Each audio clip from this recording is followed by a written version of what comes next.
Hello बच्चों, आज मैं आप लोगों के साथ बजट के ऑब्जेक्टिव्स लेके आया हूँ। आपको मैं बता दूँ, पिछले 3 साल से अगर बच्चों के बोर्ड में नंबर कट रहे हैं तो इसी टॉपिक पे कट रहे हैं। ठीक है जी। लिखे हेडिंग। हेडिंग क्या था? Objectives of government budget.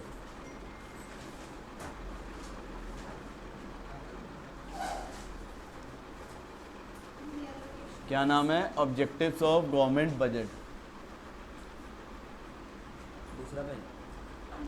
Objectives of government budget. Objectives of government budget. देखो बच्चों, सबसे पहला ऑब्जेक्टिव होता है गवर्नमेंट बजट का री एलोकेशन ऑफ रिसोर्सेज।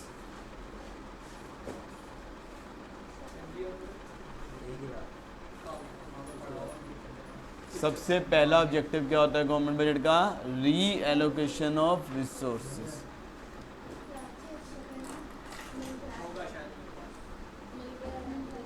लिख लिया बच्चों?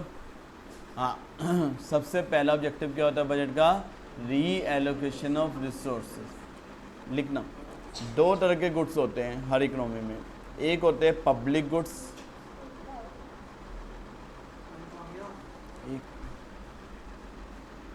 एक क्या होते हैं पब्लिक गुड्स और एक क्या होते हैं प्राइवेट गुड्स।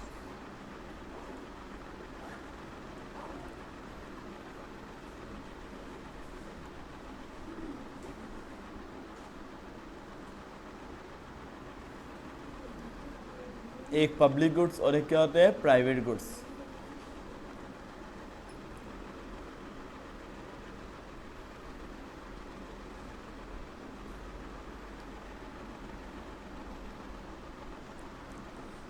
एक क्या होता है पब्लिक गुड्स और एक क्या होता है प्राइवेट गुड्स। अच्छा, पब्लिक गुड्स कौन से होते हैं वो सुनना।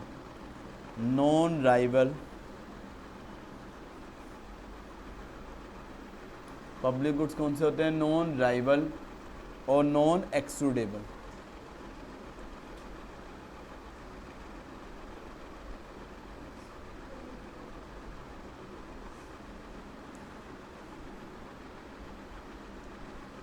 पब्लिक गुड्स कौन से होते हैं? नॉन राइवल और क्या होते हैं? Non excludable.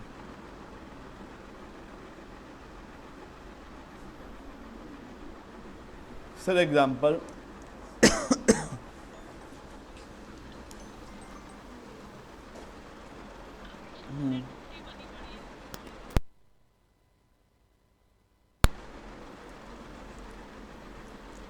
देखो नॉन राइवल और क्या वर्ड लिखा है?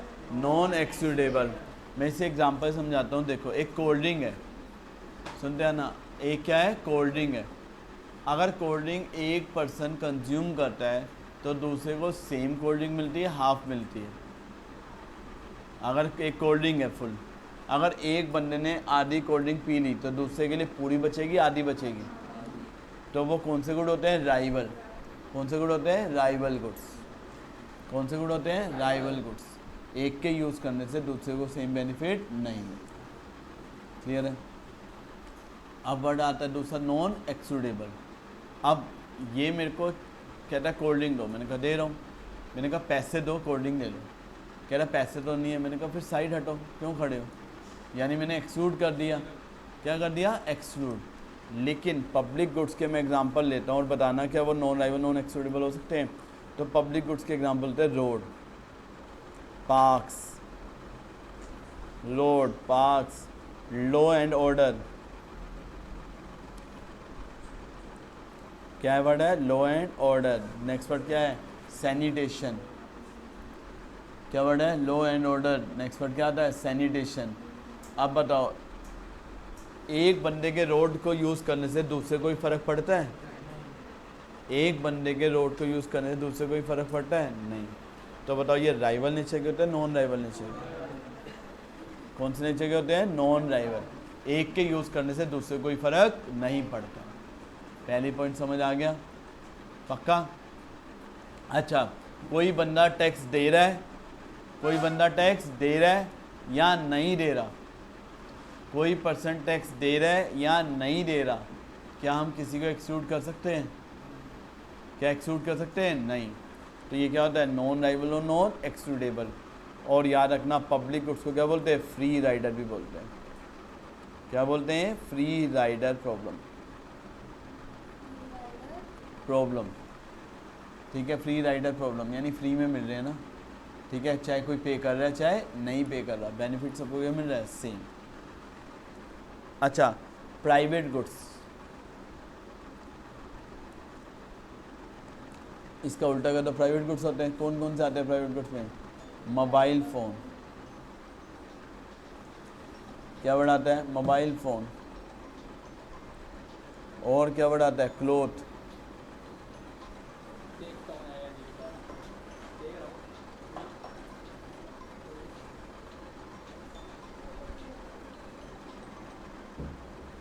लिखते जाओ फटाफट। हम्म हम्म।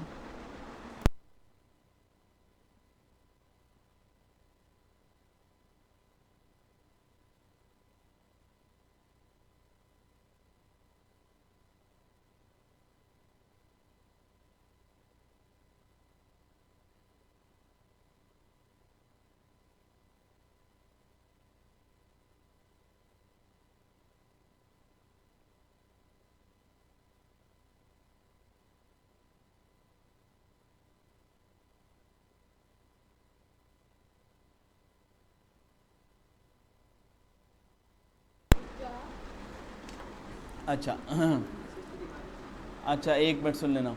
पब्लिक गुड्स कौन से होते हैं बताओ, पहला वर्ड क्या लिखा है, नॉन राइवल, और क्या होते हैं, नॉन एक्सीडेबल।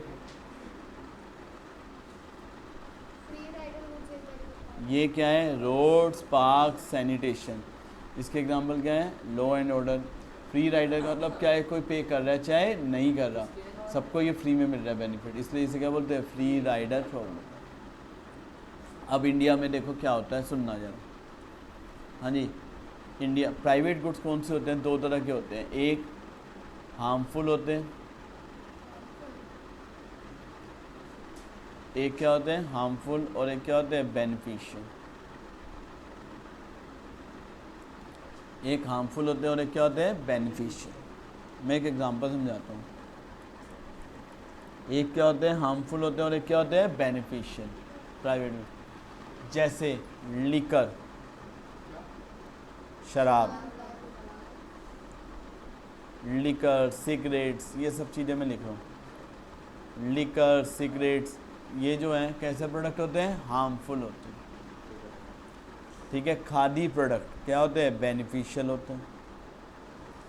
खादी, खादी प्रोडक्ट क्या होते हैं, खादी के कपड़े नहीं आते, खादी वो बैग्स आते हैं। तो गवर्नमेंट क्या करती है, हार्मफुल प्रोडक्ट को प्रमोट करना चाहती है, रोकना चाहती है, रोकना चाहती है। तो इन पे टैक्स क्या लगाती है गवर्नमेंट, ज़्यादा। टैक्स क्या लगाती है गवर्नमेंट, ज़्यादा, और खर्चे क्या कर देती है, कम। टैक्स ज़्यादा लगाती है, खर्चे क्या कर देती है, कम। यानी एक तरह से टैक्स ज़्यादा लगाती है, खर्चे रहने, टैक्स बढ़ा देती है। और बेनिफिशियल गुड्स बनाने के लिए गवर्नमेंट क्या देती है, सब्सिडी। टैक्स पे क्या देती है, कंसेशन।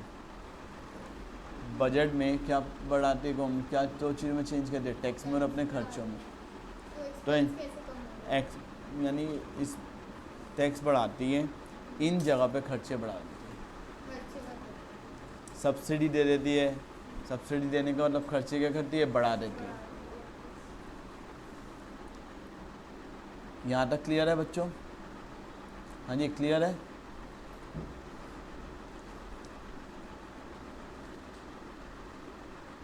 ओके, ठीक है नहीं। अच्छा, नेक्स्ट वर्ड आता है, अभी मैं रीड भी करवाऊंगा। एक वर्ड आता है नया वर्ड, ये स्कूल में कोई टीचर नहीं करवाती, ये नई संदीप कर में मिलेगा, पुरानी वाली में नहीं मिलेगा। ये बोर्ड में आया था वर्ड, किसी स्कूल में नहीं करवाया होगा, करवाया होगा तो ले फीस अभी वापस। वर्ड क्या है, पब्लिक प्रोडक्शन और पब्लिक प्रोविज़न। नहीं है, ये नई वाली बुक में आया है, नई वाली बुक में आया है, पहले वाली बुक में नहीं था। जब बोर्ड में आ गया उसके बाद ऐड ऑन हुआ, बच्चों का तो ख़त्म, 3 नंबर का सिलेबस में था, एनसीईआरटी। अब एक नया टॉपिक बता रहा हूँ, CUT के अंदर आ रहा है, ना संदीप कर में ना किसी बुक में, NCERT में है। वर्ड पता क्या है, मैं अपनी बुक में दिखाता हूँ, CUT की बुक में है, कहीं नहीं दिया हुआ, मेरी नॉर्मल बुक में नहीं है, CUT की बुक में। टॉपिक का नाम है टैक्स मल्टीप्लायर, ठीक है, और एक बताया था FRMB, FRBM, physical responsible budget, ये सब चीज़ें। तो देखो एक वर्ड आता है पब्लिक प्रोडक्शन और एक क्या होता है पब्लिक प्रोविज़न, दोनों में डिफरेंस क्या है। गवर्नमेंट ने कहा, जब गवर्नमेंट फाइनेंस करती है किसके थ्रू, बजट के थ्रू, गवर्नमेंट ने कहा इंडिया पाकिस्तान के इशू के बाद हम 50,000 करोड़ रुपए डिफेंस को एलोकेट करते हैं। कितना पैसा एलोकेट करते हैं, 50,000 करोड़ रुपए। तो ये क्या हो गया, पब्लिक प्रोविज़न। क्या हो गया,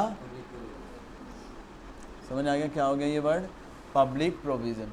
कितना पैसा एलोकेट कर रहे हैं हम, 50,000 करोड़।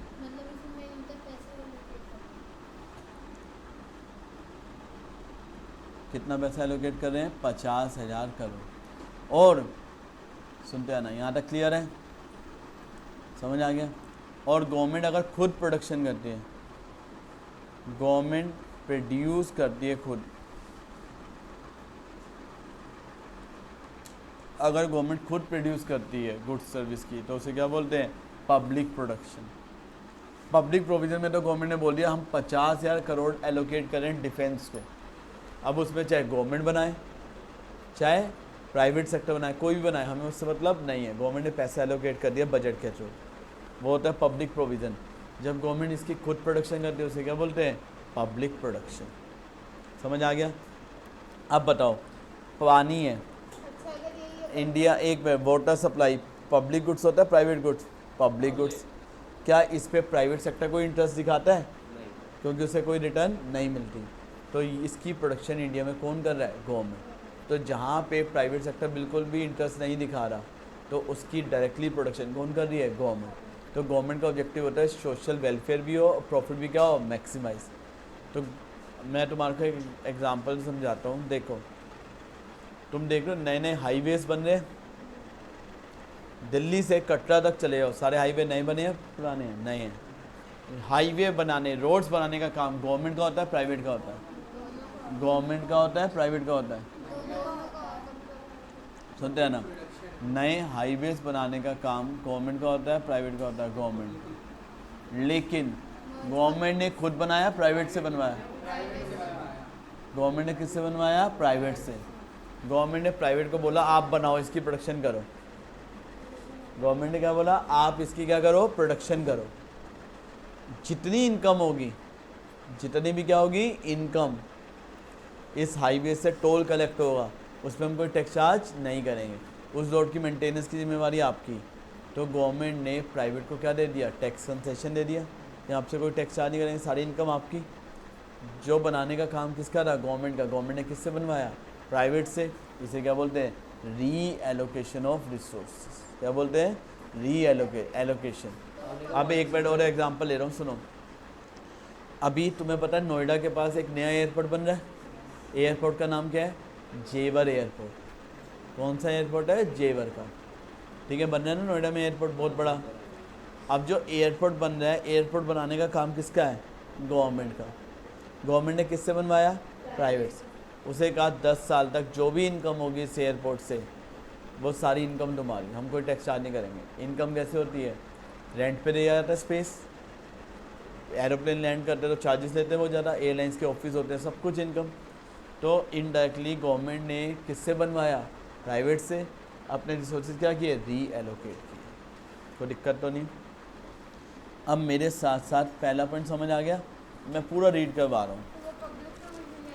सर एक चीज़ बताओ, वाटर सप्लाई जो आपने कहा कि गवर्नमेंट पर प्राइवेट भी तो करते हैं, जैसे वो बोतलों में करते हैं। ये थोड़ी ना वाटर सप्लाई, ये तो सेल हो रहा है। वाटर सप्लाई का मतलब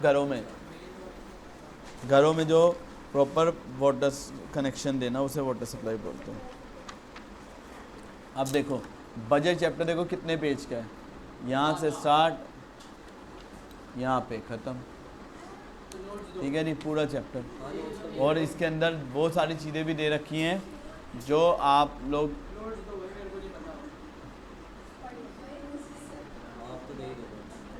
और अभी मैं दूसरे नोट्स भी दिखाऊंगा, वो तो तुम हैरान ही हो जाओगे। दूसरे नोट्स में आधे पेज में पूरा चैप्टर। अरे देख,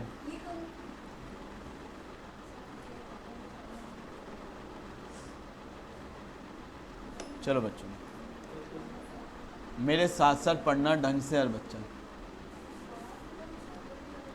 बच्चों पढ़ो मेरे साथ साथ। पहला गवर्नमेंट बजट, क्या वर्ड है? अच्छा, गवर्नमेंट बजट का मीनिंग क्या होता है वो भी सुनो। Government budget is a financial statement of estimated receipt and estimated expenditure, किसका? Of the central government during the upcoming fiscal year. Upcoming fiscal, ये एनसीईआरटी की लाइन है। इनमें देखो 4 चीज़ें नहीं है। पहला वर्ड क्या है यहाँ पे? फाइनेंशियल स्टेटमेंट यूज़ हुआ है, एनुअल स्टेटमेंट यूज़ नहीं हुआ। दूसरा, ये किसकी बात कर रहा है? सेंट्रल गवर्नमेंट की। किसकी बात कर रहा है? सेंट्रल गवर्नमेंट की। और during the upcoming fiscal year, upcoming का मतलब आने वाले साल की। किसकी बात हो रही है? आने वाले साल की। चलो जी, बजट का ऑब्जेक्टिव क्या होता है? पहला ऑब्जेक्टिव पढ़ो, क्या होता है? Allocation of resources. क्या होता है? Allocation of resources. एलोकेशन बोल दो या क्या बोल दो? री एलोकेशन ऑफ रिसोर्सेज। पढ़ो जी, government seeks to allocate resources. Government allocate, इधर देखो सुनो, गवर्नमेंट एलोकेट कर रही है किसको? रिसोर्सेज को। गवर्नमेंट क्या कर रही है? एलोकेट कर रही है किसको? रिसोर्सेज को। किस व्यू से कर रही है?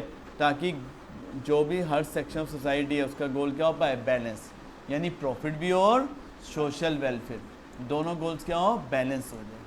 पढ़ो, सबसे पहला पॉइंट क्या आता है? Taxation policy.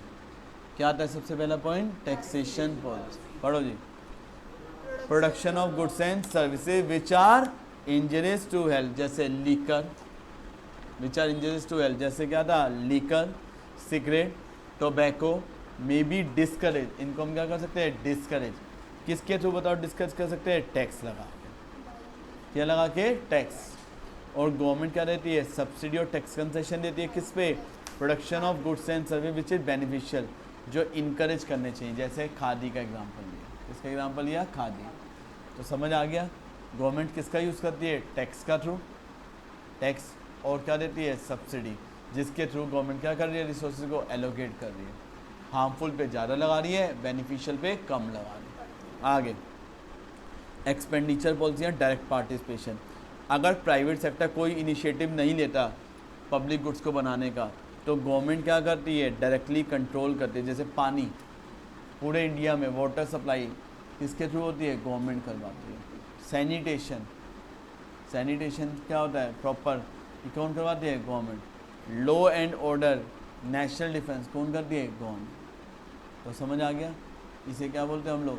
री एलोकेशन ऑफ रिसोर्स। पहला ऑब्जेक्टिव समझ आ गया? हाँ जी, क्लियर है। सेकंड ऑब्जेक्टिव पढ़ो, क्या आता है? अभी पहले, इससे पहले पब्लिक गुड्स को समझ लो सारे बच्चे। मैंने आपको पूरा पब्लिक गुड्स समझाया था। अब मेरे साथ साथ, why public goods need to be provided by government. क्यों पब्लिक गुड्स किसको प्रोवाइड करने पड़ते हैं? गवर्नमेंट को।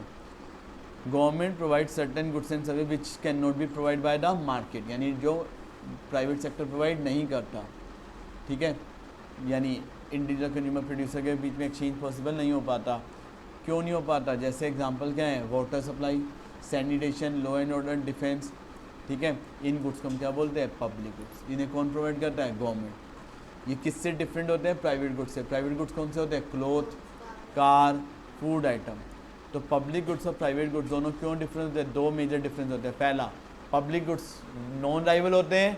पब्लिक गुड्स कौन से होते हैं? नॉन राइवल, एक के यूज़ करने से दूसरे कोई फ़र्क। जबकि प्राइवेट गुड्स कैसे होते हैं? राइवल, एक के यूज़ करने से दूसरे को फ़र्क पड़ता है नहीं पड़ता? पड़ता है। पढ़ो जी, public goods are non rival. Public goods are non rival. पढ़ो, the benefit of public goods are not limited to one particular consumer but become available to all. इसका बेनिफिट सिर्फ एक को नहीं मिलता, किसको मिलता है? सबको मिलता है। फॉर एग्जाम्पल, क्या वर्ड लिखा है? For example, if you consider a public park measure to reduce air pollution, तो इसका बेनिफिट एक को मिलेगा, सबको मिलेगा? सबको। तो पब्लिक गुड्स क्या होता है? नॉन राइवल, एक के यूज़ करने से दूसरे को कोई फ़र्क नहीं पड़ता।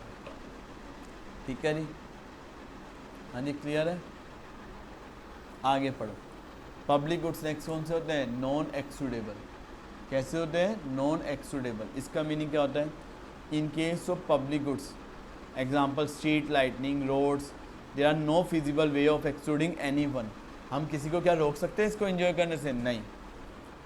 ठीक है, since even non paying user, चाहे कोई पे नहीं कर रहा, ठीक है, usually can not be excluded, अब उनसे भी एक्सक्लूड नहीं कर सकते। It become difficult to collect fees for the public goods, और पब्लिक गुड्स के लिए फ़ीस कलेक्ट करना भी क्या होता है? बहुत मुश्किल होता है। हाँ जी, पब्लिक गुड्स के लिए फ़ीस कलेक्ट करना भी क्या होता है? बहुत मुश्किल काम। This lead to free rider problem. इससे कौन सी प्रॉब्लम क्रिएट होती है? Free rider problem. कौन सी प्रॉब्लम क्रिएट होती है? Free rider problem. समझ आ गया? तो पब्लिक गुड्स के 4 चीज़ें याद रखना। पहला, नॉन राइवल होते हैं, दूसरा नॉन एक्सक्लूडेबल, और इसे क्या बोलते हैं? Free rider problem. और ये प्राइवेट गुड्स से क्या होता है? डिफरेंट होता है। इसके एग्जांपल याद रखना। अच्छा, फिर मैंने तुम्हें बताया था public goods, production of public goods कौन इग्नोर करता है? प्राइवेट सेक्टर, क्योंकि उसे प्रॉफिट नहीं मिलता। ज़्यादा इन्वेस्टमेंट में प्रॉफिट क्या है? कम। तो इन गुड्स को कौन प्रोवाइड करती है? गवर्नमेंट, ताकि लोगों का वेलफेयर क्या हो पाए? बढ़ पाए। अब इसके अंदर 2 वर्ड आता है। एक वर्ड क्या बताया था मैंने? पब्लिक प्रोविज़न, और एक वर्ड क्या बताया था? Public production. एक क्या बताया था? पब्लिक प्रोविज़न, और एक क्या बताया था? Public production. पब्लिक प्रोविज़न का मतलब क्या होता है? They are finance through the budget, जिसे हम किससे फाइनेंस करते हैं? बजट से। जिसे गवर्नमेंट किससे फाइनेंस करती है? बजट से। उन गुड्स को हम क्या बोलते हैं? Public production. जैसे मैंने बताया गवर्नमेंट ने डिफेंस पे कितना पैसा एलोकेट कर दिया? 50,000 करोड़। तो ये क्या हो गया? ये क्या हो गया? बताओ, इसे क्या बोलेंगे? Public provision. Public provision means that they are finance through the budget and can be use without any direct payment. कोई डायरेक्ट पेमेंट का हम इसे यूज़ कर सकते हैं, बजट से फाइनेंस होता है ये। जबकि और ये पब्लिक गुड्स कौन बना सकता है? गवर्नमेंट भी बना सकती है, प्राइवेट सेक्टर भी बना सकता है। अगर इन गुड्स को गवर्नमेंट प्रोड्यूस करती है डायरेक्टली, तो इसे क्या बोलते हैं? Public production. अरे देखो, पब्लिक गुड्स की अगर प्रोडक्शन गवर्नमेंट करती है तो क्या बोलते हैं? Public production. और अगर गवर्नमेंट इसे अपने बजट से फाइनेंस करती है तो क्या बोलते हैं? Public provision. समझ आ गया? हाँ जी, पहला ऑब्जेक्टिव समझ आ गया?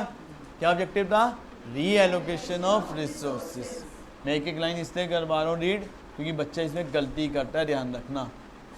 अगला ऑब्जेक्टिव क्या होता है बताओ? Redistribution of income.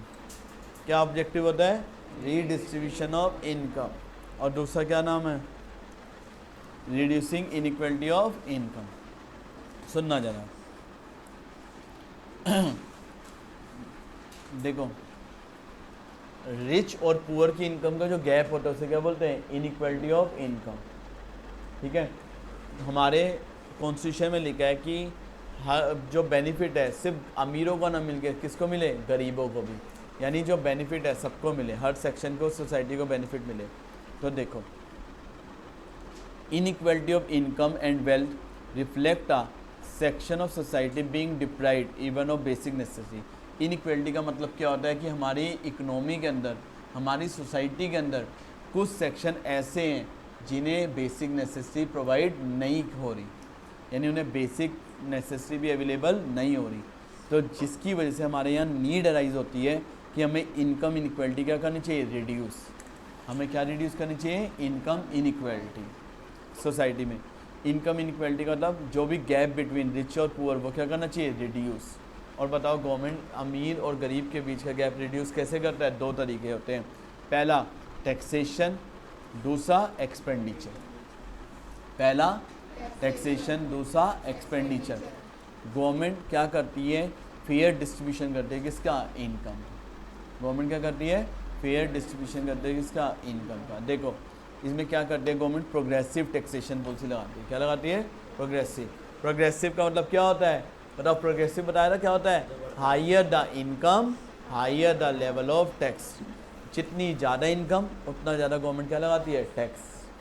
पढ़ो, to ensure equitable distribution of income government may impose higher tax on luxury item. Luxury item कौन खरीदता है? अमीर खरीदता है, गरीब खरीदता है? अमीर। This will reduce the purchasing power in the hands of rich. जब अमीरों की आइटम पे ज़्यादा टैक्स लगेगा तो बताओ उसकी परचेजिंग पावर बढ़ेगी कम होगी? बताओ बढ़ेगी कम हो जाएगी? कम हो जाएगी। आगे, on the other hand lower और नो टैक्सेस में भी impose on communities purchase by poor section of society.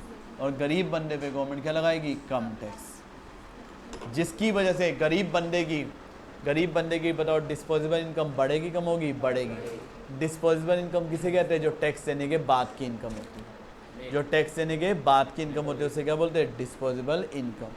Clear हो गया? हाँ जी, क्लियर है। इसकी वजह से बताओ इकोनॉमिक वेलफेयर प्रमोट होगा कि नहीं होगा? और रीडिस्ट्रीब्यूशन होगा इकोनॉमी के अंदर। पॉइंट समझ आ गया? और दूसरा, गवर्नमेंट क्या करती है? खर्च करती है, सब्सिडी देती है जिसका बेनिफिट गरीबों को मिले। गवर्नमेंट क्या करती है? फ्री में फूड ग्रेन बांटती है जो लोग बिलो पॉवर्टी लाइन होते हैं। गवर्नमेंट फ्री एजुकेशन हेल्थ पे पैसा खर्च करती है। गवर्नमेंट हॉस्पिटल खोलती है, गवर्नमेंट स्कूल खोलती है जिसका बेनिफिट किसको मिले? पुअर को। Next, free LPG gas connection देती है, ठीक है। इससे गरीब बंदे का बताओ वेलफेयर बढ़ेगा कम होगा? बढ़ेगा।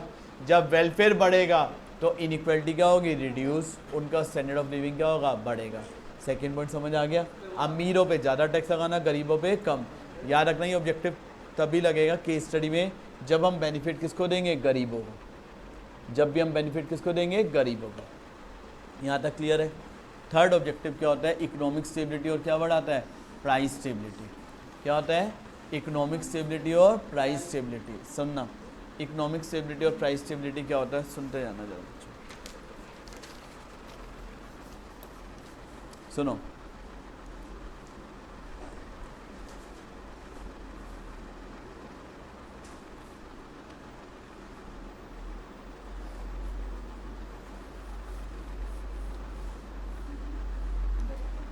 हाँ बच्चों सुनते जाना। हाँ, क्या बढ़ाता है? इकोनॉमिक स्टेबिलिटी और प्राइस स्टेबिलिटी। क्या बढ़ाता है? इकोनॉमिक स्टेबिलिटी और प्राइस स्टेबिलिटी। सुनो, प्राइस स्टेबिलिटी का मतलब क्या होता है? Reduce the fluctuations of price. बात एक ही है। मीनिंग क्या होता है इसका? Reduce the fluctuation of price.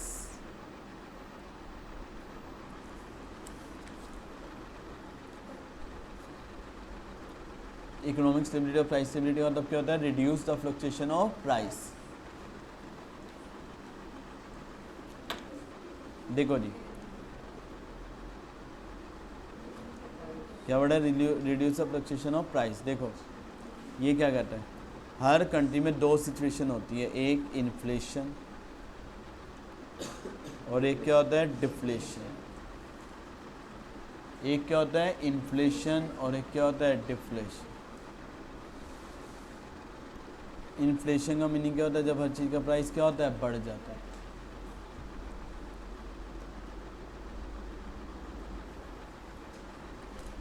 Inflation क्या होता है? जब हर चीज़ का प्राइस बढ़ता है।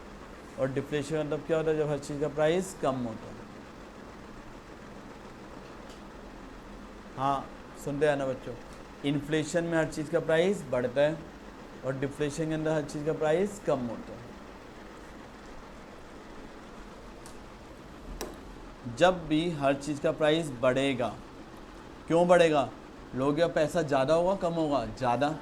लोग डिमांड ज़्यादा कर रहे हैं, लोग डिमांड ज़्यादा कर रहे हैं, तभी तो महंगाई बढ़ रही है। महंगाई क्यों बढ़ रही है? लोग डिमांड ज़्यादा। तो गवर्नमेंट क्या करेगी? यहाँ पे टैक्स को बढ़ाना चाहिए कम करना चाहिए? बढ़ाना चाहिए। टैक्स बढ़ा देना चाहिए ताकि लोगों के पास पैसा क्या हो जाए? कम। और अपने खर्चे बढ़ाने चाहिए कम करने चाहिए? कम करने चाहिए। ताकि अगर गवर्नमेंट अपने खर्चे कम करेगी, लोगों की परचेजिंग पावर क्या होगी? कम। लोग डिमांड कम करेंगे। यहाँ तक क्लियर है? यहाँ तक क्लियर है? अच्छा, डिफ्लेशन में हर चीज़ के प्राइस क्या हो रहे हैं? कम। बताओ जब हर चीज़ के प्राइस क्यों कम होते हैं? क्योंकि डिमांड ज़्यादा है कम है? डिमांड कम है। तो गवर्नमेंट को क्या करना चाहिए? टैक्स को बढ़ाना चाहिए कम करना चाहिए? टैक्स को कम कर देना चाहिए। क्या कर देना चाहिए? टैक्स को कम। समझ आ गया? तो एक सिचुएशन क्या होती है? इन्फ्लेशन और एक सिचुएशन क्या होती है? डिफ्लेशन। हाँ जी, यहाँ तक क्लियर है? पक्का? एक बार रीड करवा दूँ? देखो बच्चों, फटाफट रीड करो, फटाफट देखो। हाँ, लास्ट पॉइंट है इकोनॉमिक स्टेबिलिटी, प्राइस स्टेबिलिटी। देखो क्या होता है, गवर्नमेंट में need to correct the fluctuations. Government का एम होता है कि जो भी फ्लक्चुएशंस आ रही है उसे क्या करे, करेक्ट करे। कौन कौन सी फ्लक्चुएशन आती है, इनकम में, एम्प्लॉयमेंट में, प्राइसेस में इन द इकोनॉमी। ठीक है, ये सारी फ्लक्चुएशन किस पे डिपेंड करती है, एग्रीगेट डिमांड। किस पे डिपेंड करती है, एग्रीगेट डिमांड, यानी स्पेंडिंग डिसीजन पे लोगों के। तो इकोनॉमी को स्टेबलाइज करने के लिए गवर्नमेंट किसको स्टेबल करती है, इन्फ्लेशन को और डिफ्लेशन। किसके थ्रू करती है, टैक्सेस के थ्रू और एक्सपेंडिचर के थ्रू। ठीक है जी, अब बताओ इन्फ्लेशन में गवर्नमेंट क्या करेगी, यहाँ तो डिमांड को क्या करेगी, कम, या सप्लाई को बढ़ाएगी। डिमांड ज़्यादा होती है सप्लाई से, तो गवर्नमेंट क्या करती है, टैक्स को बढ़ा देती है। गवर्नमेंट क्या करती है, टैक्स को बढ़ा देती है और खर्चे कम कर देता है कि लोग डिमांड कम करें, या सप्लाई को बढ़ा देती है, कई चीज़ों की प्रोडक्शन प्रमोट करती है। समझ आ गया दोनों तरीके। अच्छा, डिफ्लेशन में गवर्नमेंट क्या करती है, टैक्सेस को कम कर देती है और अपने खर्चे बढ़ा देती है, ताकि लोगों के पास ज़्यादा इनकम हो, लोग डिमांड ज़्यादा। समझ आ गया? ओके, एक लास्ट पॉइंट है ऑब्जेक्टिव का, यहाँ ने लिखा ये इकोनॉमिक ग्रोथ है, ये इंडियन इको में आएगा। इकोनॉमिक ग्रोथ का मतलब क्या होता है, जब हमारी कंट्री की जीडीपी क्या करती है, इंक्रीज। जब हमारी कंट्री की जीडीपी क्या करती है, इंक्रीज। क्या कर रही है जीडीपी, इंक्रीज, तो उससे क्या बोलते हैं, इकोनॉमिक ग्रोथ। प्लस इंडिया में क्या बढ़ रहा है, सपोर्टिंग सर्विसेज बढ़ रही है। क्या बढ़ रही है, सपोर्टिंग सर्विस। सपोर्टिंग सर्विस किसको बोलते हैं, इंफ्रास्ट्रक्चर। किसको बोलते हैं, इंफ्रास्ट्रक्चर बढ़ रहा है, तो वो क्या हो रही है, इकोनॉमिक ग्रोथ। सिर्फ 4 ऑब्जेक्टिव है हमारे सिलेबस में, यहाँ तक क्लियर है? अब ये मेरे यहाँ पे नहीं दे रखा, एक्चुअल में ये इंडियन इको में ना चैप्टर 2 में दिया हुआ है, तो मैं वहीं से बच्चों को बोलता हूँ। ये देखो, इंडियन इको का चैप्टर 2 में ऑब्जेक्टिव में दिया है। ग्रोथ का मतलब क्या होता है, जब हमारी कंट्री की कैपेसिटी गुड सर्विस को बनाने की क्या हो जाए, बढ़ जाए, और हमारे पास सपोर्टिंग सर्विस बढ़ जाए, यानी क्या बढ़ जाए, इंफ्रास्ट्रक्चर। कोई दिक्कत तो नहीं है? पक्का? अब देखो बोर्ड में इस साल जो क्वेश्चन आया था, जो बच्चा गलतियां करके आता है वो दिखा रहा हूँ। ये देखो इस साल का बोर्ड का क्वेश्चन,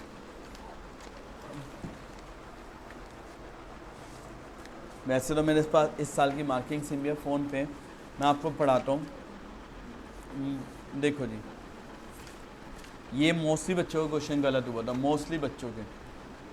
ठीक है, हर सेट में अलग क्वेश्चन पूछा था। देखो जी, पढ़ो क्या लिखा है इसमें। Under the Ayushman Bharat scheme, under the Ayushman Bharat scheme government provide free medical treatment to the poor section of the society. Government गरीबों को क्या दे रही है, फ्री मेडिकल सर्विस। बताइए कौन सा खर्चा है गवर्नमेंट का, ये रेवेन्यू एक्सपेंडिचर है, कैपिटल है, रेवेन्यू। अच्छा, अब ऑब्जेक्टिव की बात करो, बताओ यहाँ कौन सा ऑब्जेक्टिव की बात हो रही है, कौन सा ऑब्जेक्टिव? क्या यहाँ रीएलोकेशन की बात हो रही है, इनइक्वलिटी इनकम की रिड्यूस हो रही है, प्राइस स्टेबिलिटी की बात हो रही है, इकोनॉमिक ग्रोथ? देखो इकोनॉमिक ग्रोथ की बात नहीं हो रही, प्राइस स्टेबिलिटी की बात नहीं हो रही, बचा कौन सा, रीएलोकेशन और रिड्यूसिंग। ये बेनिफिट किसको दे रहे हैं, पुअर। जब भी गरीबों को बेनिफिट देते हैं वो क्या होता है, रिड्यूसिंग इनइक्वालिटी, यानी रीडिस्ट्रीब्यूशन ऑफ इनकम की। ये सबका गलत हुआ, यहाँ तक क्लियर है? अच्छा, अब मैं आपको एक और दिखाता हूँ। ये देखो, ये सेट नंबर कौन सा था, 1। मैं आपको एक लड़की का पेपर दिखा रहा हूँ, और थोड़ी चीज़ें आगे किसी का शेयर ना करें तो सही रहेगा। देखो बच्चों, मैं आपको बोर्ड का पेपर दिखा रहा हूँ। ये देखो, ये मैंने अभी एक बच्चे के ना आंसर मंगवाए हैं, आंसर की यानी उसको 82 मार्क्स दिए हुए हैं, यानी 62 और 80 में से। ये देखो बोर्ड का पेपर ऐसे है, इसके बच्चे देखना नंबर कहाँ कटे, इसी क्वेश्चन में कटे, 3 में से 3। देखो इस क्वेश्चन में कितने दिए हैं, 1.5। कितने नंबर दे दिए, 1.5। इस बच्चे ने क्या किया, बकवासबाजी लिखनी चालू कर दी। क्या बकवास, टैक्स के बारे में लिख रही, सही लिख रही सब कुछ, आगे से पता नहीं क्या बहुत सवाल चल रहा है, डायरेक्ट टैक्स इनडायरेक्ट टैक्स के बारे में लिखने लग गए, जो पूछा वो नहीं लिखा, ठीक है। वो सोचते हैं स्कूल की टीचर कहते हैं लेंथ लिखो, लेंथ लिखो, इसने 3 नंबर, ये बच्ची इधर देखो, इसने इस पूरे आंसर को देखो 4 नंबर में 2.5-3 पेज का लिख दिया, टीचर ने 1.5 नंबर देके रोक दिया, 1.5 नंबर। और अभी मैं मार्किंग से बढ़ाता हूँ। अच्छा, एक क्वेश्चन करवाया था, ये न्यूमेरिकल करवाया था मनी बैंकिंग में, डिमांड डिपॉजिट वाला। अब इसने क्या किया, लैंडिंग का निकाला नहीं, 2 नंबर। देखो मैं आपको, अब ये बच्ची पूछ रही है कि मेरा पेपर, देखो राइटिंग कितनी अच्छी है बच्ची की, हर क्वेश्चन में फुल नंबर मिले हुए हैं, ठीक है। नंबर जो घटे हैं वो अननेसेसरी करवाए हैं, अननेसेसरी। स्कूल देखो 6 में से 6, हर जगह बच्ची के मैथ्स में पूरे नंबर खींचे, पूरे के पूरे नंबर। अगर मैं बात करूँ बच्चे ने पूरा, और इसके 1 मार्कर भी कोई ऐसा मैं बोलूँ कि एक आधा गलती हुई है, ऐसा नहीं है। इसके जो नंबर कटे हैं, कहाँ पे कटे हैं, उसकी मैं बात करता हूँ, सुनना ज़रा, ठीक है। अभी मैं नंबर बढ़वाऊँगा, ये मैंने इसे बोर्ड की मार्किंग से शेयर की है, हाँ चैलेंज करवाऊँगा। देखो अब मैं बोर्ड का आंसर पढ़ाता हूँ, देखो क्वेश्चन के साथ ही। कोई बच्चा, 1 मिनट, अच्छा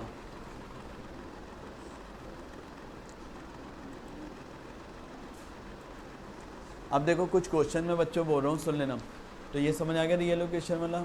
अच्छा, ऐसे ही गवर्नमेंट दिल्ली मेट्रो की कंस्ट्रक्शन कर रही है, गवर्नमेंट क्या कर रही है, दिल्ली मेट्रो की क्या कर रही है, कंस्ट्रक्शन।